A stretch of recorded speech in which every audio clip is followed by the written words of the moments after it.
You're listening to the Brown Sign Project podcast. Do you spend hours creating your rotas and then spend days constantly adjusting them?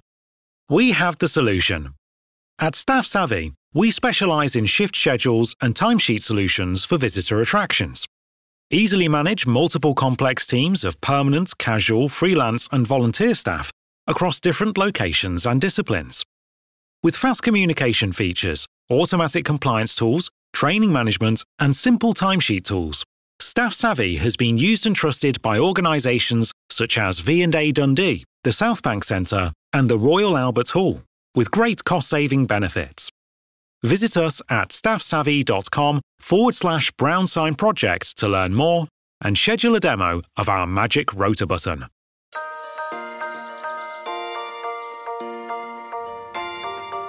Hello and welcome to Series 4 of the Brown Sign Project, the podcast that talks to some of the most entertaining and influential voices in the tourism and attractions industry. I'm Carly Strawn. And I'm Carlton Gajdar. In our first episode of the season, we bring a force of nature that is George McLean. As you will hear, he is a perfect opener for the season of the Brown Sign Project. With enthusiasm for what he does in abundance, George is of course going to tell us his story about how he got into the industry, but he's also going to share some inspirational conversation on leadership, embracing dyslexia, and his vision for the future, and what technology might mean for tourism. A massive thanks needs to go out to our season sponsors, Staff Savvy and Retail Integration. And now it's time to speak to George. Welcome to the Brown Sign Project. Thank you so much for listening. I'm Carlton. I'm one of the hosts, and we have the lovely Carly. Hello, Carly. Hello. How are you? I'm good. How are you doing today? I'm good. Nice and sunny in England, which is always a bonus. Very nice. Very nice. It's very sunny in Dubai as well, but very windy. Not great to have sand in your face when we walk down the streets, but no, I would take sand in my face for some slightly warmer weather in England every now and again. I don't know. I think you have to wear a mask to go outside, but it's all good. But enough about us, we have got a great speaker coming on to our show today, and his name is George. Hello, George. Hello, Carlton. How are you? I'm doing very well, thank you. How are you doing today? Marvellous. Thank you very much. Delighted to be here. Thank you very much for asking me to join your podcast. Oh, we're very, very excited to kind of learn from you and for you to share your top tips and experiences with us today. So let's not delay.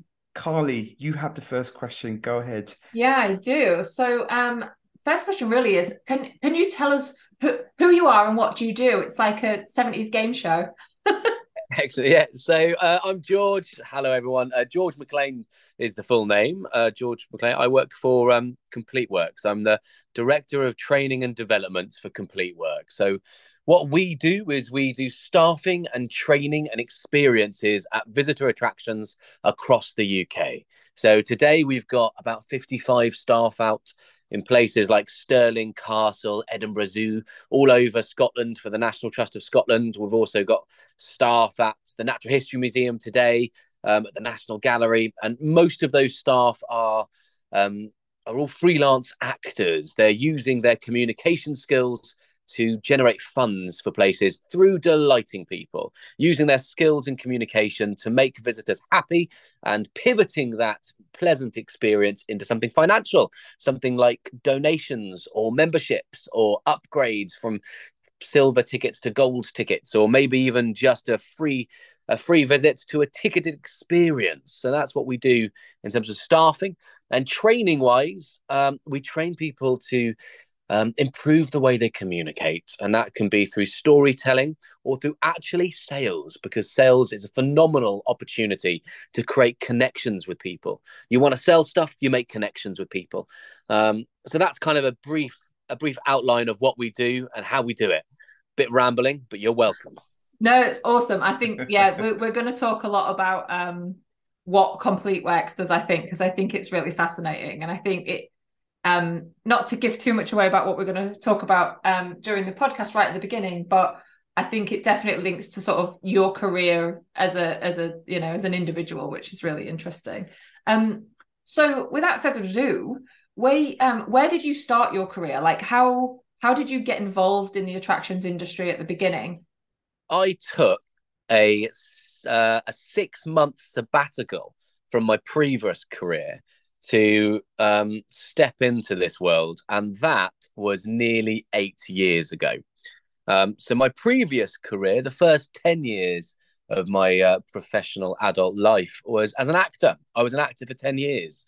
And I was lucky. I performed a lot. I performed over 2,000 times in 32 countries around the world, mostly in Shakespeare.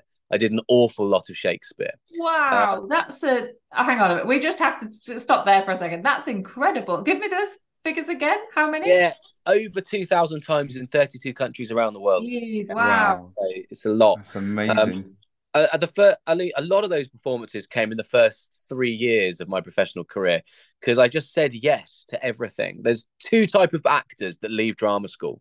There's the actor that says yes to everything, or there's the actor that is far more selective in what they do. And I was not selective. I would do anything to perform. And so I performed in school halls all over the UK.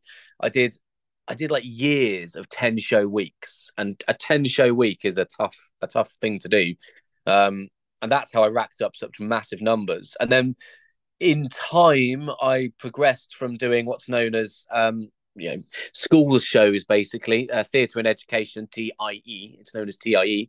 I progressed from doing that into doing low levels, the wrong kind of terminology, but Shakespeare shows that aren't the Royal Shakespeare Company, basically regional Shakespeare shows. And then from that became tours around the world doing Shakespeare and other classics like Dickens.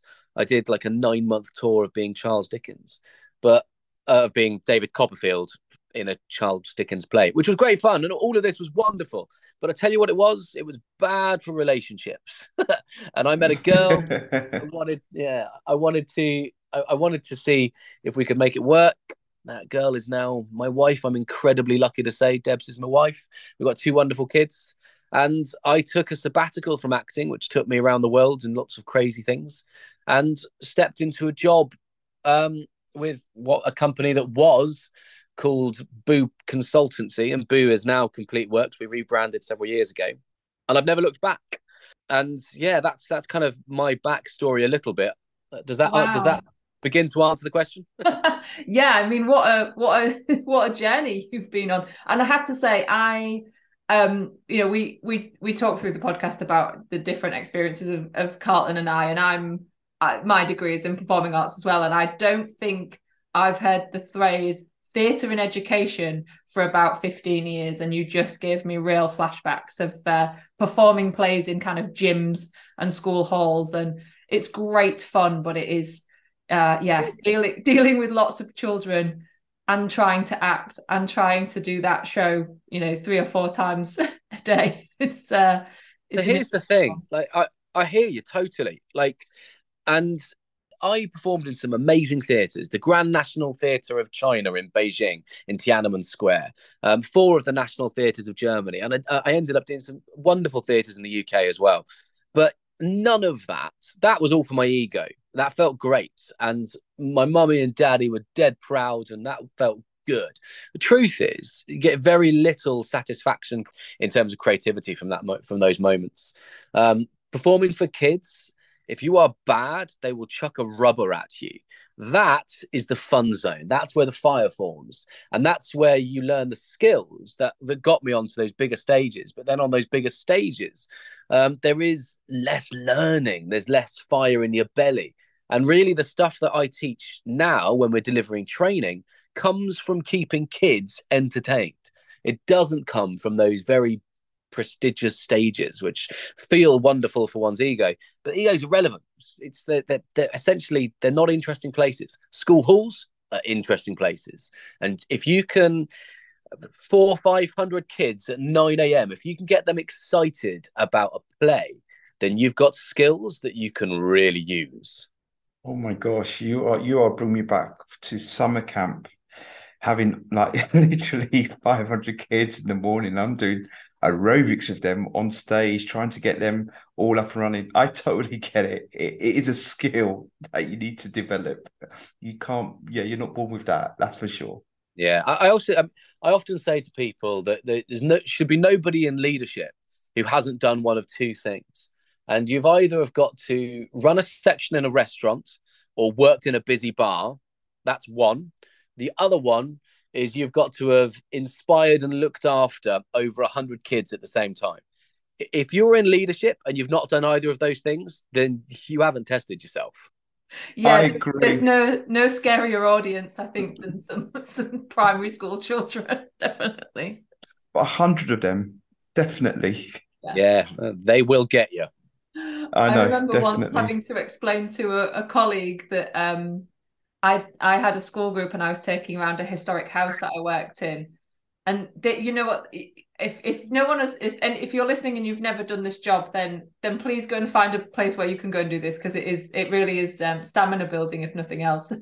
And but you know, you've got like 40 kids on a tour and they're like, what's this, what's that, how's this, who's that, can, you know, like constant. And they asked me a question and I sort of flippantly told them something about a team member that, you know, in hindsight, you know, maybe I shouldn't have done. He was in character and I told them his real name, but I was just exhausted. It's like, I have to answer this question. And he went absolutely crazy at me. And I just said, like, you've never been there. It was like war stories. It's like, you know, you didn't live through it, man. I had 40 kids and it was crazy.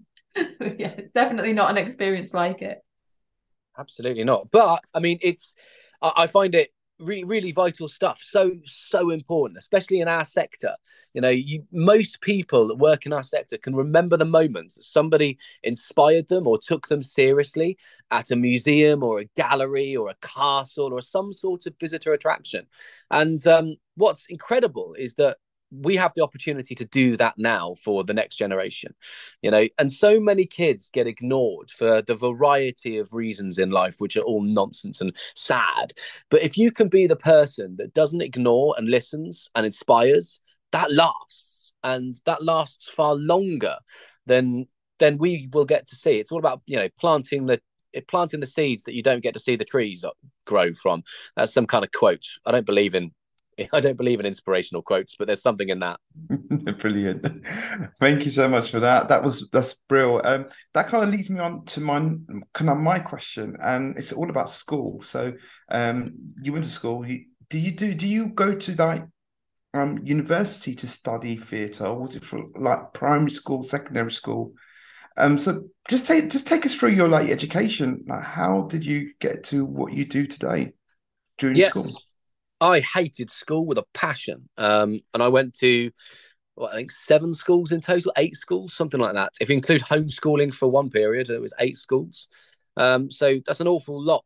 I'm very dyslexic and also mildly ADHD. But these, in my opinion, are superpowers because I have creative skills and problem-solving skills that I have learned in adulthood are uncommon. And yeah, at school, I struggled.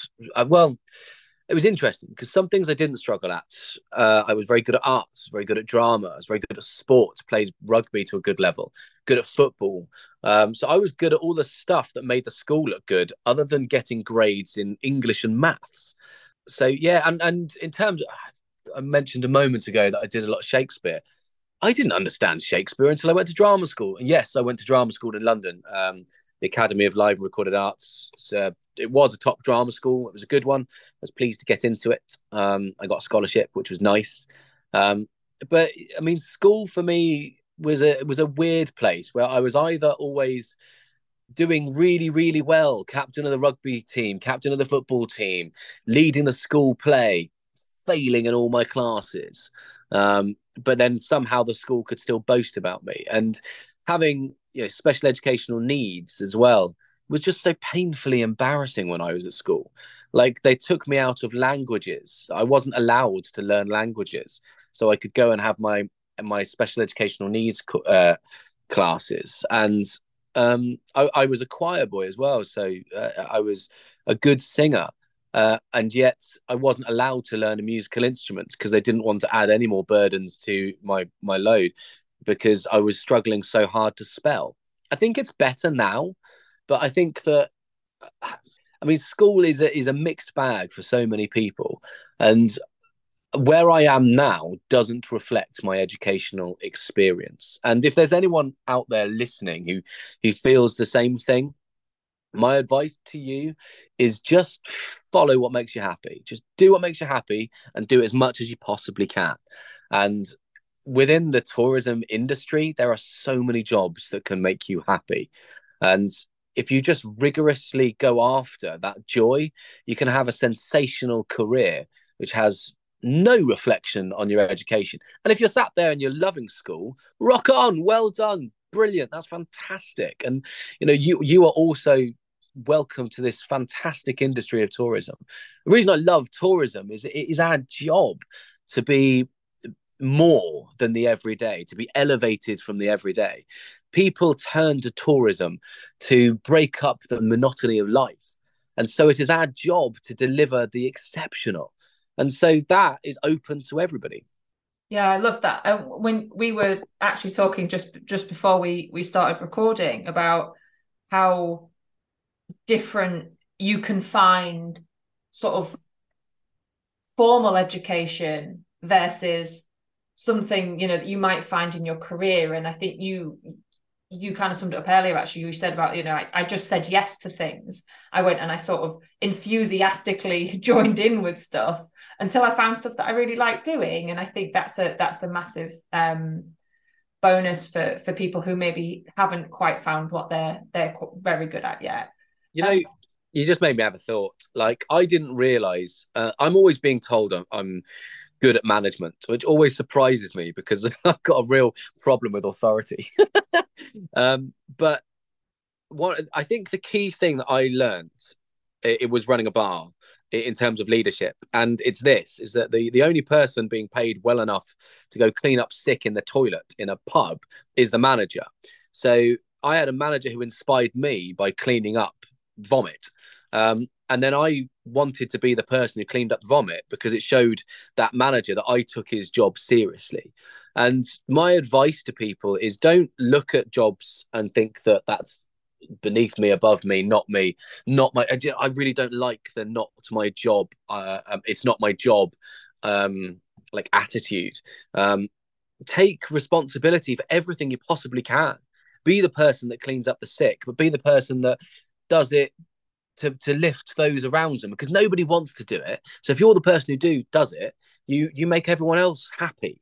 And that's a metaphor. I'm not talking about actual, it doesn't have to be that exact example, but be the person who does the job that nobody wants to do and do it to the best of your abilities. That is how you'll stand out. And you'll also find that certain things are really fun. Like solving problems is really fun. And blame culture is dull, but solutions are exciting. Yeah, I liked. I definitely agree with the thing of I've had the same thing of like, you're a really good manager. People really like being managed by you. I absolutely detest authority. Yeah, detest authoritarian sort of any sort of like formal restrictions on you can do this, you can't do that. This is what your job is.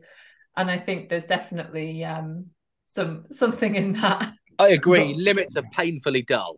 Yeah, absolutely. I mean, as well, being a manager, you need to lead by example. It's really, really important that you do so. To build that trust and that relationship with your team, they can physically see you've done it. Introducing Meridian Experience from Retail Integration, the leading multi-channel ticketing, retail and membership system for visitor attractions. Working with visitor attractions for over 25 years, Retail Integration have developed the ultimate solution that enables some of Ireland's leading visitor attractions manage every aspect of their business, from ticketing and admissions to merchandising, food and loyalty programs in one single system. Customer experience is at the heart of what we do. Contact us today and let Retail Integration help you to exceed visitor expectations. We listen, we develop, we deliver.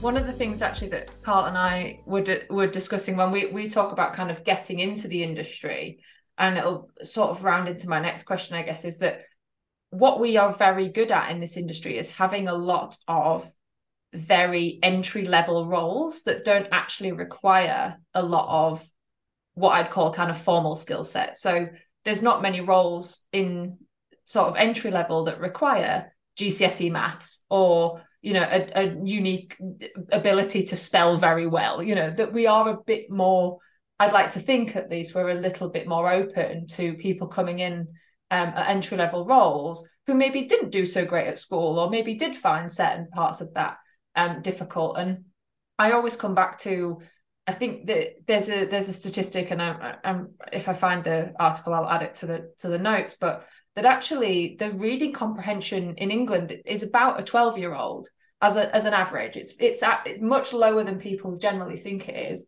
And so, we need to accommodate people who don't maybe have really high level reading comprehension. So, when we're asking them to submit CVs or we're asking them to maybe fill in online applications, we need to be making those appropriate for the people that would be applying for those entry level jobs and not putting barriers up.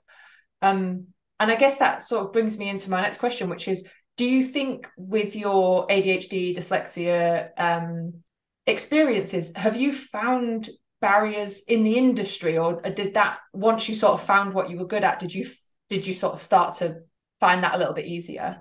I think there's a couple of things to mention here.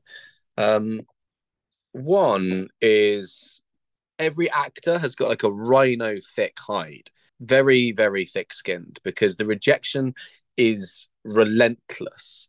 And that's kind of a problem within the creative industry, but I massively digress. The best actors are very vulnerable, and yet the industry requires them to be very tough, and that's a square peg in a round hole.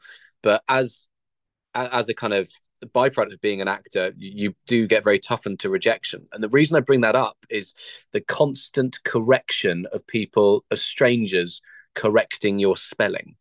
I've not experienced barriers in the industry in terms of my, dyslexia or ADHD. And I've got Bala, who is the founder of Complete Works, is a total legend, and it's not even a problem. It's not even mentioned.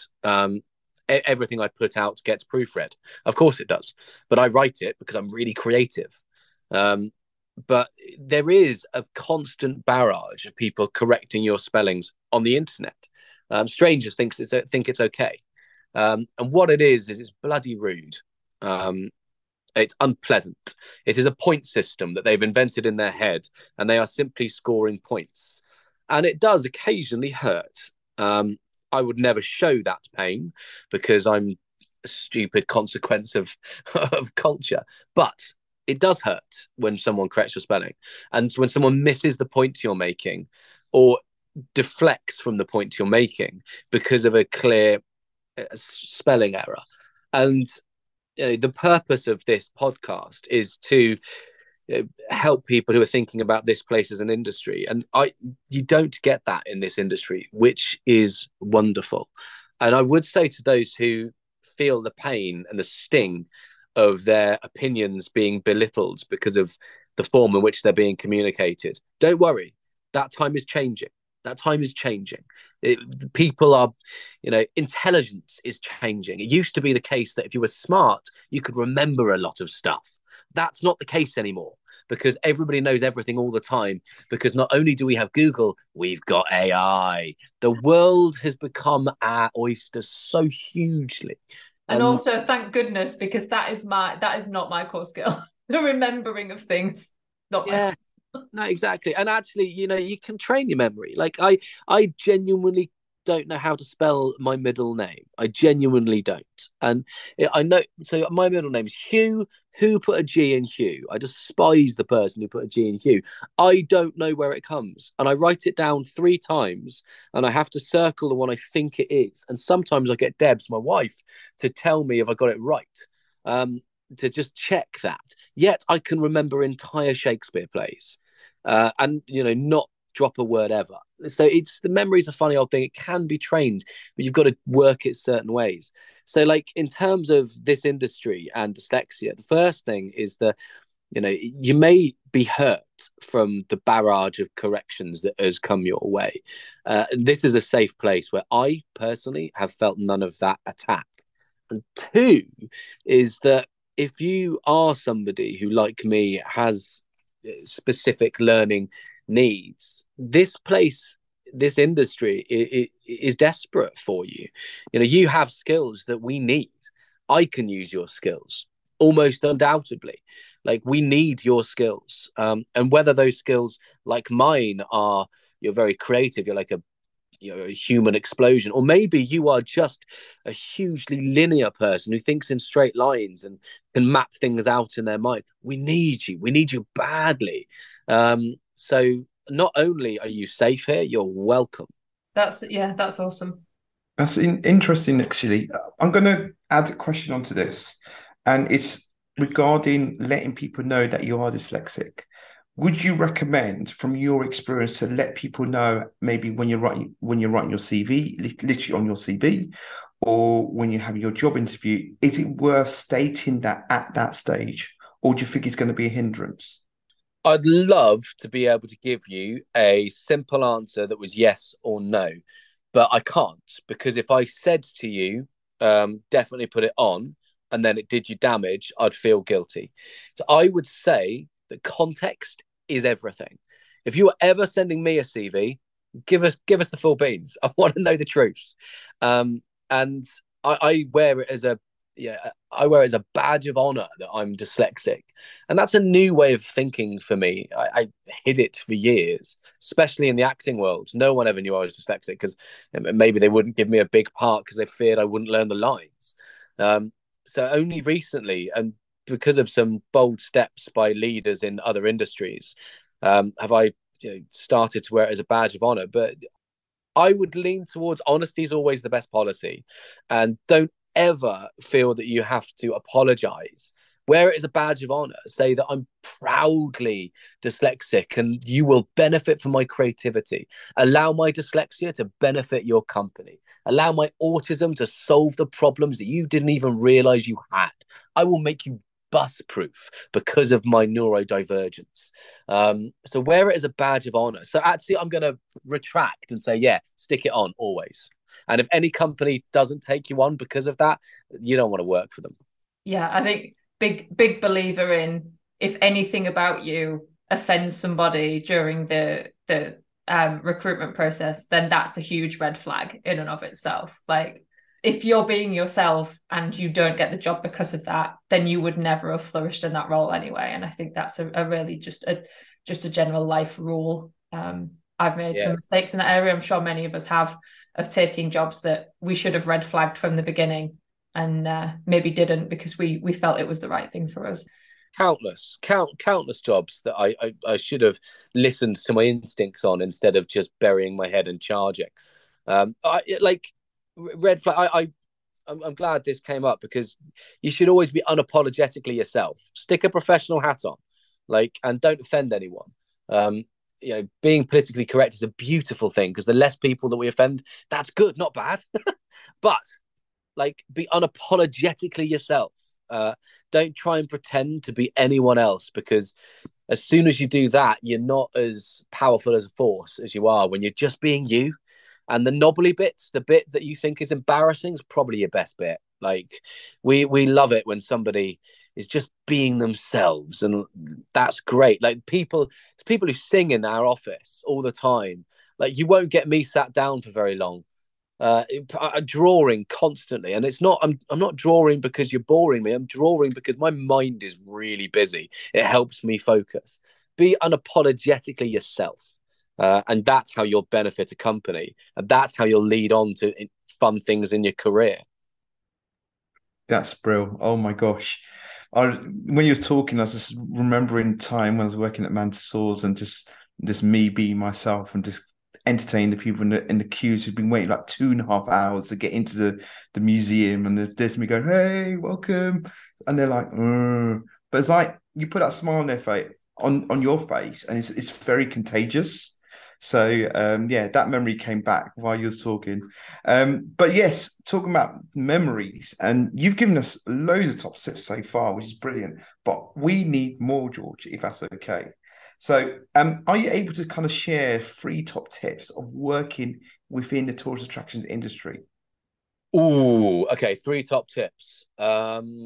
Firstly, never interrupt the reason why somebody's arrived. So within tourism, you're gonna find people, and those people are there for a reason, and that reason is often inspiration or restoration. So there are people who are on holiday, so they're like restoring their energies, or they're people who've like come to a bad place, and so they're hoping to get some happiness, some inspiration from where they're at, and never interrupt that. Whatever we're doing isn't as important as that. Whether we are upselling membership, whether we're asking for a donation, whether we're trying to sell a KPI product in a shop, whether we are, directing people in a way, whatever operational thing is in front of us, tickets, health, nothing is as important as giving the visitor that moment. If we were at a theme park and you see a family laughing, don't get in the way. That's a family bonding, and that's really, really important. So tip number one is never get in the way of the reason that the visitor is there. Tip number two is proactively assist that visitor. Most of the time, because of the nature of the places we work, visitors don't know the lay of the land. If you walk into the National Gallery and you're not slightly intimidated, it means that you've got a previous relationship with it. If you walk into a castle and know the way, you don't know the way. They're designed to be confusing fortresses where at any moment a soldier could come and get you. Proactively help people, proactively reach out to people. People never mind being looked after. So number one is give people space to love the place they're at and do what they're there to do. Number two is look after people proactively. And number three, and this is vital, is burnout is real. And this industry gives you so much, and you can just keep giving. But make sure you've got space for yourself. We work in incredible places, and often when you work somewhere that you find inspiring, it can take the gloss off it. So if I'm working at a major project somewhere, I make sure that I go and find, like at the National Gallery, for instance. I have a long history of working at the National Gallery, slightly less at the moment, but pre-pandemic, I almost lived there. But when stress was getting to me, I would go and stare, not at the sunflowers, because that's always busy, but I'd go and look at the cartoon by Da Vinci, or I'd go and find some obscure painting and fall in love with it again. I've just done a long project at the National Theatre, training all their staff last year. Amazing project. What an opportunity. And I fell in love with brutalism. I just spent a long time looking at the angles, finding inspiration in these places. So use where we work to guard from burnout, because the places we work are inspiring, and don't ever lose that spark, I guess. So they're my three top tips, I think. Oh my gosh, burnout, it's a real thing. I think we've all been through burnout in our careers at different stages. So thank you so much for raising that up. That's really cool. Carly, have you got the next question for us? Yeah, so I was just thinking about the second tip that you said about proactively kind of caring for people, because I think one of the things I really like about the way that Complete Works kind of teaches and trains people is, when I've worked in retail environments before, you sort of, you're sort of enforced to ask certain questions or do certain things. So, all of us, I'm sure, have had that experience of being at a till point and being upsold something that's completely irrelevant to the transaction that you're doing. Or I used to work at Monsoon Accessorize, and there was a position for a door greeter, and so you would be like giving somebody a basket, but that should seem like a really nice job to do, but it always kind of came on the provision that you were actually there to stop people stealing, and that's how it was kind of sold to you. Whereas I feel like if you think about it more as a care position, as a position where you're helping, rather than I'm being a security guard or I'm doing it because I have to, I think that makes such a difference to the experience of the guest. And so, George, I just wondering if you could talk to us a bit more about kind of what Complete Works does, because I think that's really interesting and be really useful for people to hear sort of what that entails and what your actors are doing when they're on site. It would be really helpful. So the first thing, before I tell you about what the actors are doing, I will tell you about the one rule we have that Complete Works, and we're responsible for some huge commercial successes that we're very, very proud of. And those commercial successes lead us to work at some of the most beautiful places in the UK. So, check us out, look us up. I won't give us our CV now, but we're proud of the work we've done, and we're doing a lot more of it because we're good at it. And this one simple rule guides us in almost everything we do. Improve the day of everybody you meet. It's that simple. If you want phenomenal commercial success, just improve everybody's day. And I'm not necessarily talking about visitors. I'm talking about your colleagues. I'm talking about the people on the bus on the way to work. I'm talking about every single person you meet. Improve their day. Be a relentless source for positivity and good, and watch what happens. I don't believe in loads of stuff. I don't believe in far more than I do believe, if that makes any sense at all. I don't know what I'm trying to say here. But I will say, can I just say, there's a reason I mute my mic when I'm off, because I genuinely just cackled really loudly in my office, and I'm really glad that none of you got to hear it, but I really appreciate it. I would have liked the cackle. But this isn't some kind of light arty thing. Improve everybody's day is the most commercial thing you can do. Make people happy. Maya Angelou says it far better than I ever could. And if you don't know who Maya Angelou is, 5 minutes with Wikipedia looking at Maya Angelou will improve your life. She was a phenomenal force for brilliance. She said, people will forget what you said, people will forget what you did, but people will never forget the way you made them feel. And this is everything, because every single project you're ever a part of, the largest factor in the success of that project is the morale of the people delivering it. So if you make the people around you happy, your colleagues, the people that don't expect you to interact with them, visitors, if you make everybody happy, commerciality looks after itself. Now, with that in mind, I'll tell you a bit more about what our actors do. We welcome, we connect, and we ask. It's that simple. Welcome, connect, ask. We are at visitor attractions up and down the country. And we are on the front foot of those attractions, welcoming people, making people feel good as they enter. People remember how they felt when they enter a place, and people remember how they felt when they leave a place. There's just endless data backing that up. And if you make a good first impression, it's great. If you can and the first impression, by the way, is never words. It's your body language. It's are you an open person? Are you a closed person? And it's that being available for people that matters. It's if you are looking at a family and you see that they've got kids, get down to that kid's eye level. Let the kid know that they're going to have fun. And then the parents will be happy. If you've got people on a date, make them feel secure, because they are not feeling secure. They're riddled with the anxieties that go on a first date. And you never know, that could be the moment that they fall in love. If somebody's clearly upset, let them know you're there for them. If somebody has needs, which for no fault of your own, those needs are not being met. If somebody's got access needs and they're not being met, go help them. Connect with people. Find out why they're there. Tell them what there is to do there. Tell them your favorite thing in the shop. Tell them your favorite thing on the wall. Tell them your favorite item in the museum. Tell them your favorite view of the castle. Tell them your favorite bit, so they can feel that you care. It's really important they feel that you care. How horrible is it when you go somewhere and you meet that computer says no attitude? It's the dullest thing on earth. And nowhere we work is dull. Dull doesn't cut it in tourism. And there is no such thing as a dull person. There are 8 billion people on earth, or 7 billion people. I'm not good with numbers. A lot of people on earth.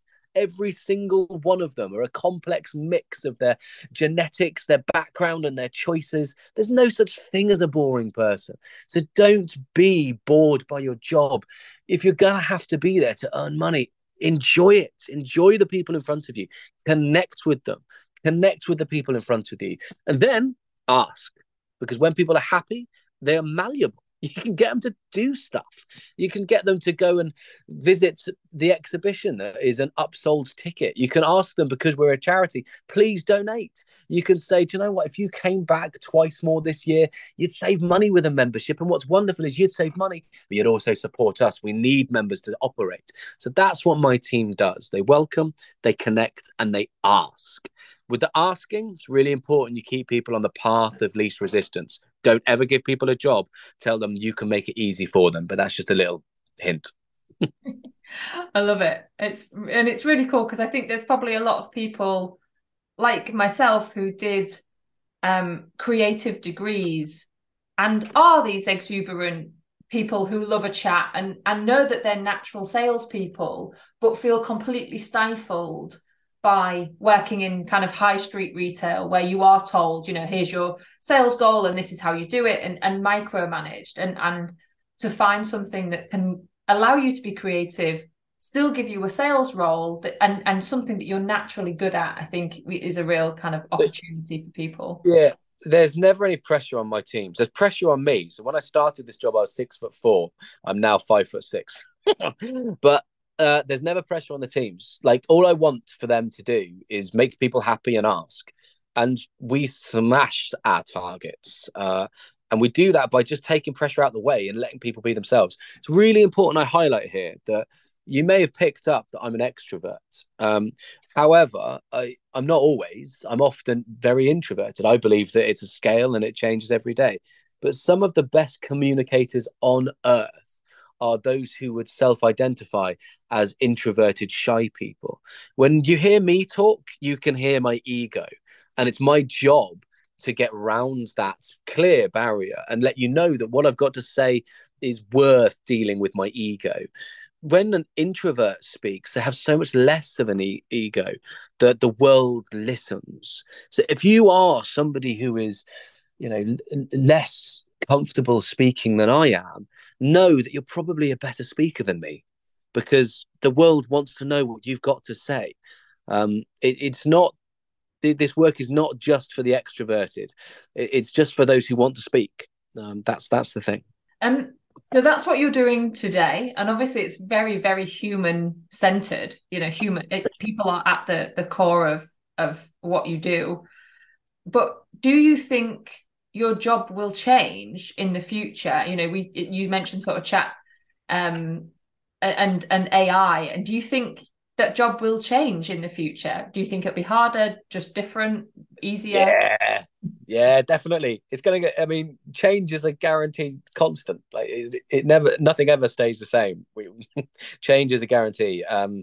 In terms of technology, I'm loving what's happening at the moment. We are, this is as big as the Industrial Revolution. This is the reborning of the internet. Is it slightly terrifying? Of course it is, but so's bungee jumping and jumping out of planes, and they're fun. It is slightly terrifying, but I also think it's brilliant. If you've not had a little play with Chat GDPT yet, then you should. It's so simple to use. I will use a light-hearted comment here, but please don't take it the wrong way. I think that Chat GDPT is it's like Google on crack. It's like what the internet was meant to be, because it you don't have to. Google requires you to work out a question and a format, and you then got to scroll through all sorts of stuff and hunt for what you were actually looking for. And it can be horrible for a dyslexic as well, because you've often spelt the wrong thing in the search engine, and it's very confusing. But ChatGDP or GD, I don't know what the acronym is, but that thing is amazing. You ask it anything. So I was in a training workshop the other day, and I got it to write. I got everyone in the training workshop, and this was on Storytellers' communication workshop with ASVA, the Association of Scottish Visitor Attractions. And if you're listening from Scotland, check them out. They are a remarkable organisation. They are big up to ASVA. They do great work with the tourism industry. Huge props to ASVA. Love them. So in this training workshop, which was for ASVA and for multiple organisations across Scotland, I got people in the workshop just to give me random words like sausage, skiing, snowing, and castles. And I got ChatGPT to write a poem based on those words. And it had to be funny, it had to be poignant, it had to have a sales pitch, it had to be leaning towards tourism, it had to be only 3 or 4 stanzas long, and it had to be in rhyming couplets. And it did it instantly. It was brilliant. And the thing is, to go back to your original question, why am I bringing up all of this? Because what ChatGPT can't do, and what AI can never do, is connect. And so humans, ironically, as we liberate ourselves from challenging things, we also make ourselves more important, because you can never have a face-to-face meeting with a computer. You can never have a connection with a stranger that you can see in front of you that matters, like you do with a visitor, with a computer. A computer can't deliver a training course on communication or on sales and do it in a way that will inspire. A computer can't be human. And that is why I think AI is such a very, very, very good thing, because it's a huge leveler of the playing field, because it can code better than humans. Sorry, coders out there, but you're replaceable now. It can like create your marketing blurb. It can generate an image, but it can't connect with another human face to face. It doesn't have a face. Yeah.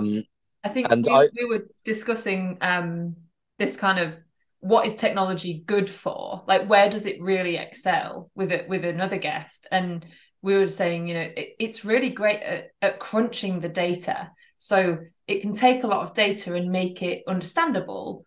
But what it can't do is tell you how to deal with that data. So it can tell you that it's going to be sunny tomorrow and that you're likely to do X amount of visitors. But it can't really tell you how your staff should prepare for that. Or, there's only so many things it can get past. And once you start getting into the human elements, I think is definitely where we do great work. Humans do great work in that space. Why are they doing all the things that can be automated? I think it will liberate a lot of us. I agree. And like, looking at the human element, it's so, some places do it better than others. Like the lunchtime lull is real. So at lunchtime, you should put your best commercial team on break at lunch. You might think that this is a great time for you to do your work, but nah, it's not. The lunchtime lull, people are grumpy for 2 reasons. They're hangry because they haven't eaten yet, or they're tired because they're digesting. And that's a really human element. So like, give people breaks at lunchtime. Don't make them have breaks at uncomfortable times, like at 11 o'clock or 4 o'clock. Put them on a break at lunchtime, because actually it's the best time. Like attractions that are on hillsides. Approach people when they're going down the hill, not when they're going up the hill. If they're going up the hill, they're questioning their choices. When they're going down the hill, their body's full of oxygen. They're happier people. So these like human element, really, really, that's more important than you might think. What an amazing chat. My gosh, I could listen to you for hours. Thank you, George, for all of that information. It's been fantastic. And I bet our listeners are just having an absolute great time with all this content. So again, thank you so much. But before you go, where can we actually find you on the digital space? Yeah, so if I've offended you and you're a multinational company, I don't exist online, and you won't find me anywhere. Yeah, so like if I have said anything, sorry, didn't mean to offend you. If I haven't offended you, woo, wonderful. And you can find us, so Complete Works. I don't know what our website is, no idea. I'm the director of the company, I definitely should know. Complete-works.co.uk, I think, is our website. We can definitely add it in the show notes. It's fine. Yeah, somebody chuck it in, please. Like that. That's what I'm saying. That's not a strength of mine. I'm very active on LinkedIn, so you can always reach out to me there. And yeah, do reach out to us as a company. We're really approachable. We're a very busy, very happy company across the UK. And more connections are better. If I don't get back to you, it's not a reflection of anything other than busyness, but I will get back to you eventually. That's brilliant. Thank you so much, George. It's been an absolute pleasure. Thank you. I hope my ramblings were useful to somebody. They were, definitely. Definitely. Thanks, George. Take care. Thanks again to our series sponsors, Retail Integration and Staff Savvy. We just wouldn't be able to do it without them. And the Brown Sign Project was edited by Paul Tyler. Don't forget to follow us on Twitter at Brown Sign Pod, and you can find us on LinkedIn too.